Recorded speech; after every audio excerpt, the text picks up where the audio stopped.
welcome to the Great Detectives of Old Time Radio. From Boise, Idaho, this is your host, Adam Graham. If you have a comment, email it to me, box13@greatdetectives.net. Follow us on Twitter at Radio Detectives, and become one of our friends on Facebook, facebook.com/Radio Detectives.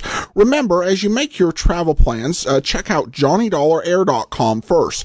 JohnnyDollarAir.com is a Priceline affiliate, so you get all the benefits of going to Priceline.com, including being able to name your own price on hotels, rental cars, airline tickets, and even more, or choosing from great published fares. However, the big difference is that part of the purchase price goes to support the Great Detectives of Old Time Radio at no additional cost to you. So remember, go to JohnnyDollarAir.com first. Well, now it's time for today's episode of yours truly, Johnny Dollar. The original air date, January the 10th of 1960, and this one is the Unholy 2 matter.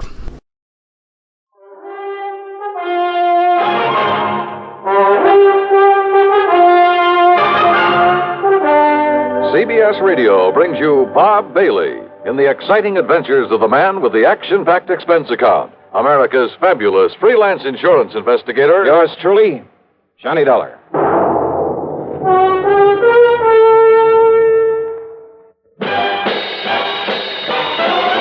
Are you smoking more now, but enjoying it less? Have a real cigarette, have a Camel. The best tobacco makes the very best smoke. Have a real cigarette, have a Camel. Are you looking for flavor and mildness? Have a real cigarette, have a Camel. The best tobacco makes the very best smoke.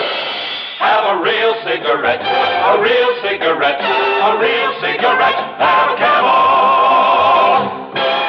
Again, for the 11th straight year, Camel outsold every other cigarette, filter, king size, and regular. The best tobacco makes the best smoke. So if you're smoking more now but enjoying it less, change to Camels. Get more real satisfaction every time. Start to really enjoy smoking again.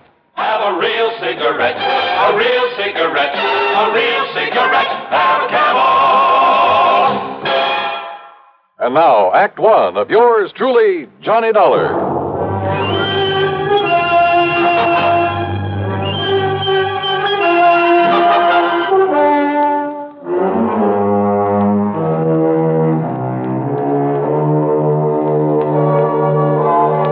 Expense account submitted by Special Investigator Johnny Dollar to the Tri-Western Life Insurance Company, Corpus Christi office. Following is an account of expenses incurred during my investigation of the Unholy 2 matter. It was a little late in the day to ride all the way to Texas, but I managed to make a pretty good set of plane connections. So, expense account item 1, $127.20 plane fare and tips, Hartford to Corpus Christi. Item 2, $4 even for a cab in from Cliff Mouse Airport to the Driscoll Hotel on North Broadway. As I was about to sign my name on a registration card for the benefit of the room clerk, well, I guess this is a pretty small world at that. And I'm sure you're going to find this room very comfortable, Mr. Dollar. Sure. Okay, then, Obie. I'll see you first thing in the morning. Here you are. Thank you, sir. Right now, I'll turn over and tell Wayne Stocks this. Boy, Yeah. take Mr. Dollar's bags up to room. Dollar? Excuse me. Did I hear the name Dollar? What's that? Johnny Dollar, the insurance investigator? That's right. Who are you? Well, the name is Doug Johnstone. Johnstone? Yes. Funny. Man by the name of Johnstone dramatizes all these cases I handle so we can put them on the air. Jack Johnstone. That's right. Well, I'm his younger brother, Douglas. No kidding. No kidding. Well, glad to know you, How are Doug. you, Johnny? Listen, I'm in a big hurry. I've got somebody waiting for me, but I hope we can get together while you're here in town and, well, tear that brother of mine to pieces or something. Sure, why not? If you're down here working on a case, if I can be any help to you, you know. Hey, wait a minute. Are you here to look into the Peterson matter by any chance? Well, frankly, I haven't the least idea. I wonder. Well, can you tell me this? Did Jack Price over at Tri-Western Life send for you? Yeah? Clerk, may I have a piece of paper, please? Oh, yes, sir. Here you are. Sorry, I've got to rush out of here, Johnny, this way, but... Well, who is Peterson, Doc? Here's my address and phone number. That's both the home and the office. All right. Now, maybe I can be of help to you, so don't lose that. Huh? Yeah, okay, thanks. But now, Because Doug, if it is on account of old man Peterson, Johnny, well, Well, I got some ideas about it, and, well, they could be helpful to you. If, as I say, that's why you're here. Well, what kind of ideas? Well, you know he was supposed to have died because his heart gave out on him. No, I didn't know. Oh, yeah.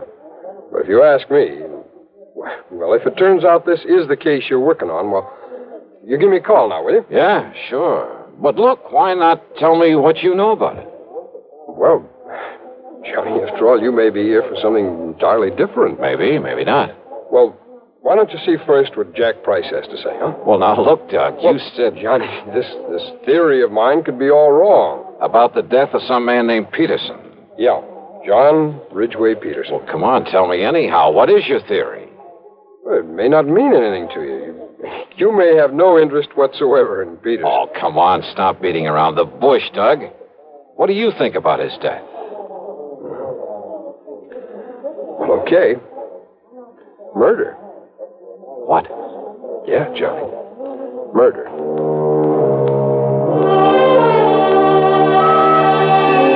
But because neither of us really knew if I'd become involved in it, that was all he'd tell me at the moment. And as he said, he had to run off to meet somebody. It was late, and I was tired after the plane trip, so I grabbed a bite to eat. That's item 3, 2 1/4, then hit the sack. But first thing in the morning, I was in Jack Price's office at Tri-Western. Well, no, I didn't mean to sound in a rush for you to get down here, Johnny. On the other hand, the hotter the trail, the easier it is to follow. Whose trail, Jackson? Sterling Peterson, beneficiary of his uncle, John R. Peterson's life insurance policy. 100,000 claims. Yes. And what's happened to him? The nephew Sterling, I mean. He simply disappeared. When? About the same time his uncle died, apparently. When was that? 5 days ago. Funny that he should leave town when he was about to be presented with that wad of insurance money. He didn't know that he was his uncle's beneficiary. Oh? No. Old John Peterson never told him. Actually, the old man didn't particularly want to leave it to this nephew, but, well... Why not? Oh, they never really got along, as I understand it. The old man had been a hard worker all his life, and Sterling is anything but. Nonetheless, he named him his beneficiary, so that's that. And as heir to whatever else there is to the estate, huh? No, that goes to Sterling's half-brother, Paul. Much of an estate? Certainly not as much as the insurance. The old man didn't have much use for either of them, Johnny. But since they were his only surviving relatives, since they'd probably get everything he left anyway... Yeah, I see what you mean. Does Paul live here in town? Yes. What does he do for a living? Apparently has some money in the stock market. And Sterling? Johnny, I don't know what he lived on. No visible means of support kind of thing. You know what I mean? Uh-huh. I tried to call him, tell him of his uncle's death. His landlady said he wasn't there, hadn't been there for a couple of days, that he'd simply packed up his things and left. I'll give you the address. Yeah, do that. Then I called his brother, but Paul didn't know where he was either. Just disappeared. That's right. I wonder why. Who knows? Have he called the police? Why? Just because a man suddenly leaves town? That's hardly reason to call in the police, Johnny. Maybe not. What? Sterling didn't know he was beneficiary of this policy. No. But maybe he did think he'd get some of the estate if he were lucky and the old man turned up dead. And maybe Sterling needed money. I understand he always did. So if he could help the old man on his way... No, Johnny. The doctor said it was a heart attack. Yeah? Well, there are a lot of ways to make it look like a heart attack. Has there been an autopsy? Why, no. Then have one made. The insurance company's entitled to one. But you're saying Sterling murdered him? Maybe. Johnny. Just go ahead and order that autopsy.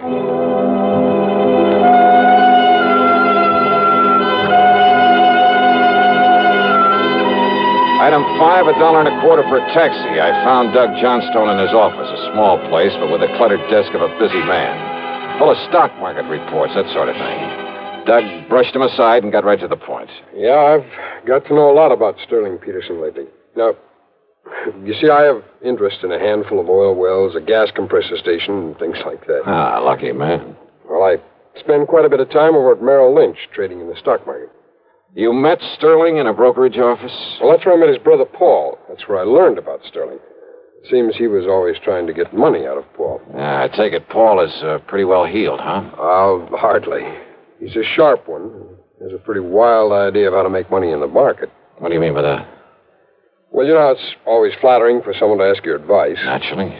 Well, I'd recommend he buy something like IBM, Good, solid stuff for a stable company like U.S. Steel, AT&T. Nothing wrong with that, brother. No, but instead he'd throw his money into some crazy penny stock like, well, Golden Dream Uranium Company. It was being pushed by some crooked promoter, some boiler room operator. Yeah, I see what you mean. I'd suggest Union Carbide. He'd end up with some speculation nobody ever heard of, and so on. Yet somehow he managed to stay solvent. The point is, Sterling was always going to Paul for money. Money for what? Oh, to pay off his gambling debts. Much as I hate to admit it, civic pride and all that sort of thing, there are plenty of places in and around this town to gamble. Yeah, so I've heard. So when a stupid guy like Sterling Peterson simply won't learn the house never loses, well, you see what I mean. Yeah. And Sterling never really worked for a living. No, and he was always in debt up to his ears. Isn't it possible he simply left town because his debts had caught up with him? Some of his creditors were getting tough with him? Well, Sterling needed money badly, and... Well, Johnny, I think he finally reached the point where he was willing to kill to get it. His own uncle? If what Paul has told me about him is true, yes. Now, you remember, he thought that he would inherit part of the estate. Which, of course, was wrong. But he didn't know that. Not then. Then his running away... Well, the way I look at it, Johnny, if he did kill his uncle... And you think he did? Yes, I do. Wow. Well, when he found out he wouldn't get his uncle's money, his property, after all, that he'd killed him for, nothing, he didn't know about the insurance, you know. Yeah, I know. Well, what was left for him around here? I'll buy. Nothing but a lot of creditors pounding on his door. And once people begin to think about that, they might get suspicious, start asking him questions about his uncle's death. Questions that he didn't have good answers for. But to run out is the surest way in the world to arouse suspicion. I know. It's stupid. Well, what do you think? Well, I'm not sure. But thanks. I'll see you later.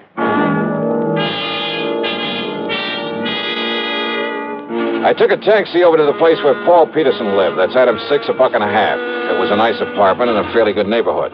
But he wasn't home. Item 7, $1 even for a cab to the brokerage house Doug had mentioned. I talked to Wayne Stockset, a friend of Doug's.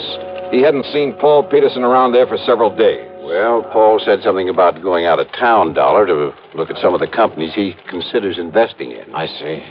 When he gets the money from his uncle's property and so forth, Paul will have quite a bit to play with. And play with is the proper term, despite our advice to avoid so many cheap speculations. I've heard he's a bit of a plunger. Yes, I'm afraid so. Well, if he does come around, Wayne, ask him to call me immediately. I'll be at the Robert Driscoll. Item 8, $2 for a late lunch. Item 9, $1.30 for a cab to Jack Price's office. Now, wait a minute, Johnny. Yeah? Instead of hunting for Sterling Peterson, you're just hanging around hoping to find out the old man was murdered. Well, give me time, will you? But I tell you, the doctor who was with him when he died said it was heart failure. And I tell you, Jackson, there are plenty of ways. There are medical tricks. I can't Hold it a minute, Johnny. Fri speaking. Yes? All ready?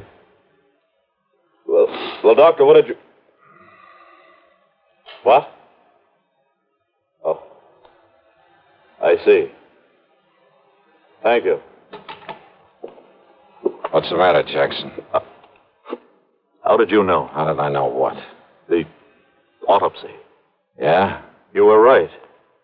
Apparently some drug substituted for the digitalis the old man was taking. You mean Doug Johnstone was right. The old man was murdered. Yes, Johnny. Murdered. Act 2 of yours truly, Johnny Dollar, in a moment. Welcome, recording star Mel Torme. It's terrible trying to sing with a bad cold. So I always take 4-way cold tablets to relieve cold miseries fast. Good idea. Tests of all the leading cold tablets proved 4-way fastest acting. 4-way starts in minutes to relieve muscular pains, headache, reduce fever, calm upset stomach, also overcomes irregularity. When you catch cold, try my way. Take 4-way cold tablets. The fast way to relieve cold distress and feel better quickly. 4-way, only 29 cents. Now, here's a word about another fine product of Grove Laboratories. To get rid of embarrassing dandruff in 3 minutes, change to Fitch Dandruff Remover Shampoo. 3 minutes with Fitch regularly is guaranteed to keep unsightly dandruff away forever. Apply Fitch before wetting hair, rub in 1 minute. Add water, lather 1 minute. Then rinse 1 minute. Every trace of dandruff goes down the drain. 3 minutes with Fitch and embarrassing dandruff's gone. At the same time, Fitch can brighten hair up to 35%. Get Fitch Dandruff Remover Shampoo today. And now, Act Two of yours truly, Johnny Dollar.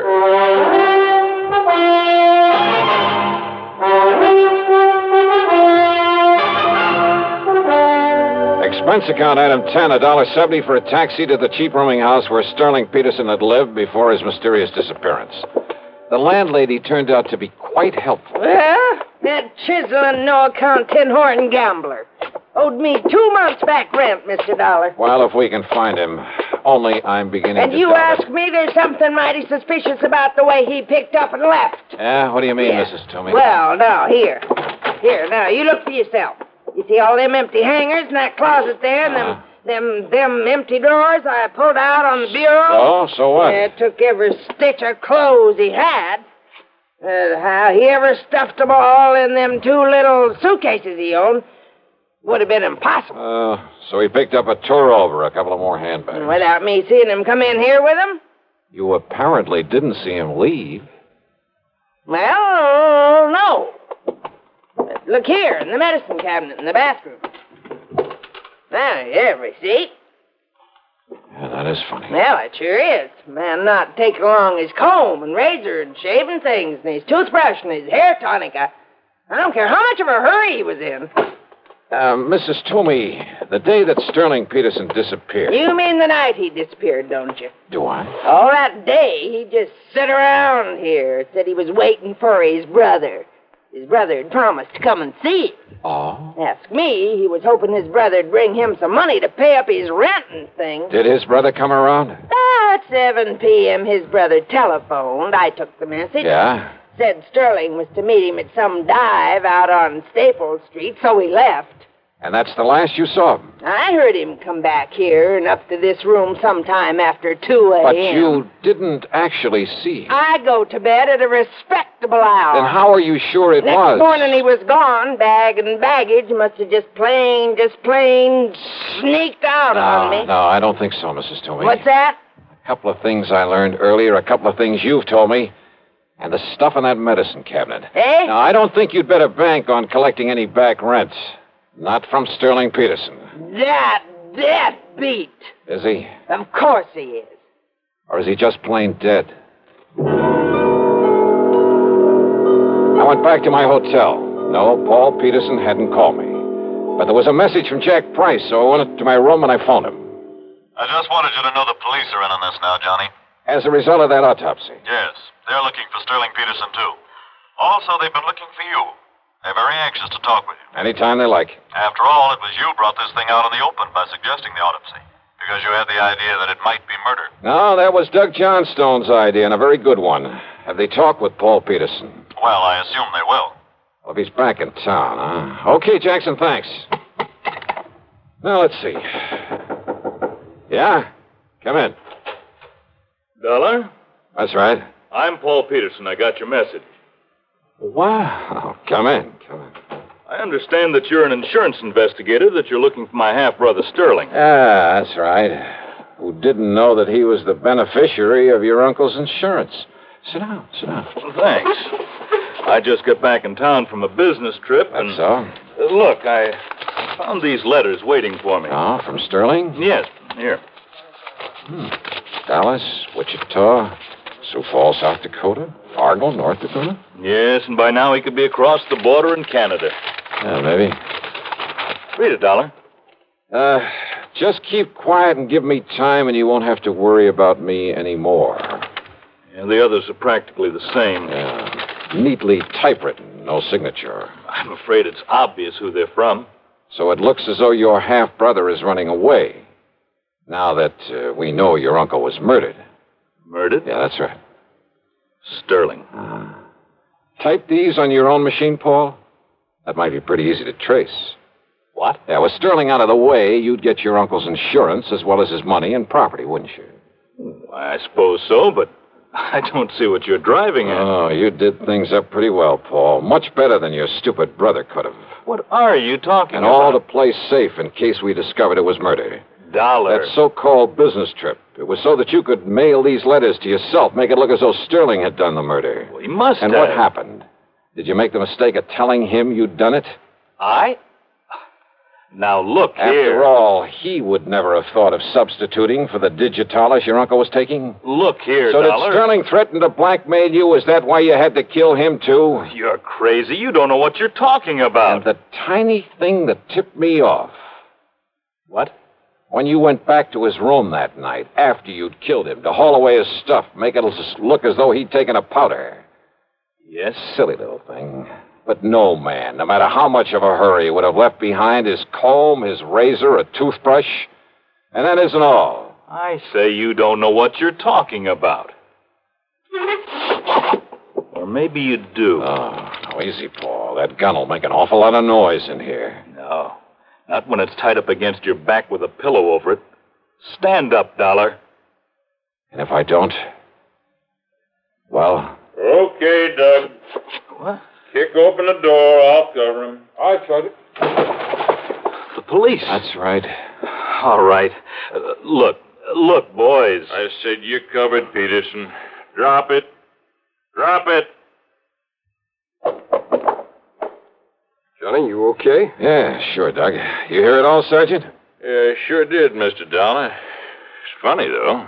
Funny? All I really came up here for was to talk to you. Not much point in it now, is there?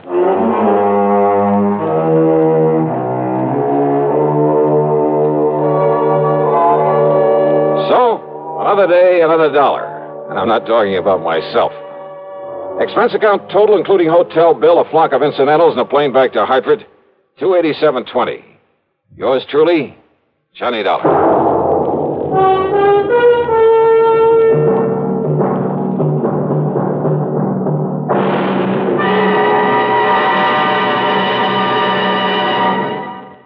Our star will return in just a moment. Constipation is something people don't talk about much, but it can be a problem for anyone, even doctors.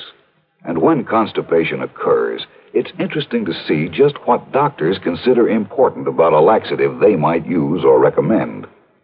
Well, a majority of the doctors we heard from had this to say. A laxative should be effective, gentle, as close to natural acting as possible, and a medicine that can be used with complete confidence. Now, X-Lax has been popular with many doctors and millions of people over the years because pleasant-tasting chocolated X-Lax is effective. Overnight, it helps you toward your normal regularity. X-Lax is gentle. Next morning, it gives you the closest thing to natural action. And that's why many doctors and millions of people use X-Lax with complete confidence. X-Lax, the laxative that helps you toward your normal regularity, gently, overnight. Is X-Lax in your medicine cabinet? Now, here's our star to tell you about next week's story. Next week, a hurried trip to Alaska to look for a clue to a murder. And say, if you've been to Alaska, if you know anything about the customs, the manners of the people up there, especially their eating habits, well, it's quite possible that you'll find a solution to the case even before I do. Or maybe you will anyhow. Because it all hangs on a tiny, seemingly unimportant clue. And yet, well, give a listen. See how well you can break down a killer's alibi. Yeah. Join us, won't you? Yours truly, Johnny Dollar.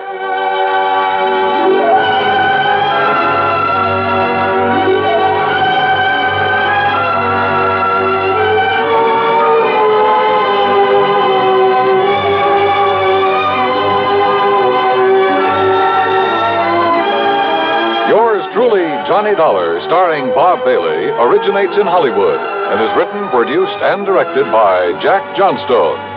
Heard in our cast were Virginia Gregg, Jack Edwards, Forrest Lewis, Stacey Harris, Gil Stratton, and Barney Phillips. Be sure to join us next week, same time and station, for another exciting story of yours truly, Johnny Dollar.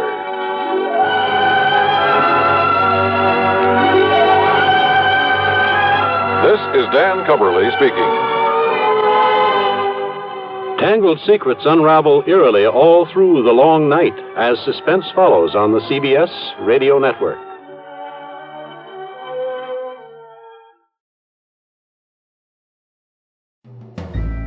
This is Andrea J. Graham, author of the Web Surfer series. Oh, and a Madam's Wife.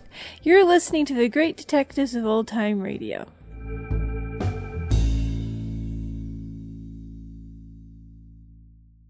Welcome back. I continue to marvel at the insertion of the radio show into Johnny Dollar's world with him meeting Jack Johnstone's fictional brother. Well, now we do turn to listener comments and feedback. And have an email from Andy who says, I was listening to your analogy of expansion reducing the quality of baseball players. In your example, you said before expansion, there were 20 teams with 25 players per team, meaning that the top 500 players were playing baseball. And after that, there were 750. Well, that's true. Your argument falls apart when you consider the expansion in the U.S. population was 2.5 million, and today the U.S. population is approximately 320 million.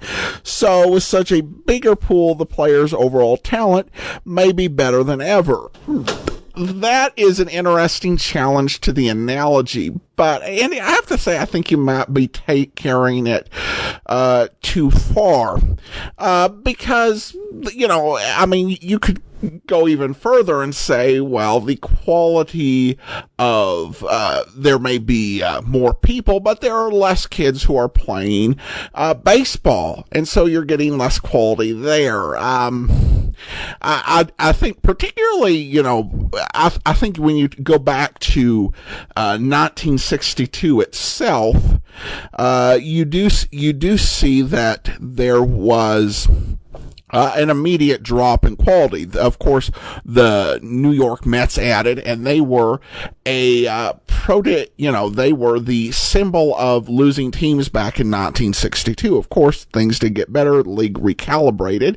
But as an analogy for broadcasting of then versus now, I think as an analogy, as long as you don't carry it too far, it does stand up. Because I don't think we have seen an increase in people who are able to do and to hold down a actual entertainment program and to do it well and properly. And I think the big reason why there's been a decline in overall quality of entertainment is you did need to appeal to a far larger audience. And I think that was the big point. When you have 3 TV stations or 3 radio stations, to seize top ratings, you've got to grab a large chunk of market share. You have to produce the very best shows. That's why programs like I Love Lucy and the Andy Griffith Show are still pretty popular today,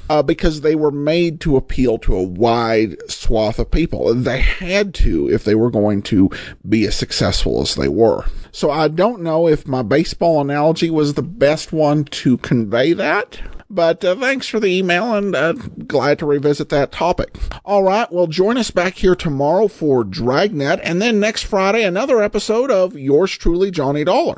In the meantime, send your comments to box13@greatdetectives.net. Follow us on Twitter at Radio Detectives, and become one of our friends on Facebook. Facebook.com/Radio Detectives. From Boise, Idaho, this is your host, Adam Graham, signing off.